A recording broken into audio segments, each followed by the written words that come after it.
प्रभु यीशु एक व्यक्ति में से जो गूंगा था एक दुष्टात्मा को निकाल रहे थे। दुष्टात्मा के निकलते ही वह जो गूंगा था बोलने लगा।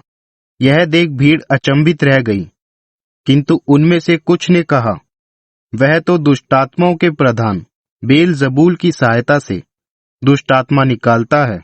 कुछ अन्य ने प्रभु यीशु को परखने के उद्देश्य से उनसे अद्भुत चिन्ह की मांग की। उनके मन की बातें जानकर प्रभु यीशु ने उनसे कहा, कोई भी राज्य जिसमें फूट पड़ चुकी है नाश हो जाता है, और जिस परिवार में फूट पड़ चुकी हो उसका नाश हो जाता है। यदि शैतान अपने ही विरुद्ध काम करने लगे तो उसका राज्य स्थिर कैसे रह सकता है। मैं ये सब इसलिए कह रहा हूं कि तुम यह दावा कर रहे हो कि मैं दुष्टात्माओं को बेलजबूल की सहायता से निकाला करता हूं। यदि मैं दुष्टात्माओं को बेलजबूल के सहयोग से बाहर निकाला करता हूं तो फिर तुम्हारे अनुयायी उनको कैसे बाहर करती है। परिणाम स्वरूप वे ही तुम पर आरोप लगाएंगे। किंतु यदि मैं दुष्टात्माओं को परमेश्वर के सामर्थ्य के द्वारा निकालता हूं, तब परमेश्वर का राज्य तुम्हारे मध्य आ चुका है। जब कोई बलवान व्यक्ति शस्त्रों से पूरी तरह से सुसज्जित होकर अपने घर की चौकसी करता है तो उसकी संपत्ति सुरक्षित रहती है।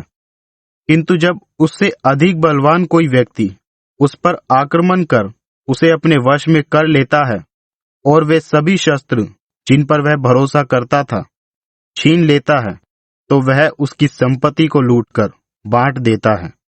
वह जो मेरे पक्ष में नहीं है मेरे विरुद्ध है, और वह जो मेरे साथ इकट्ठा नहीं करता वह बिखेरता है।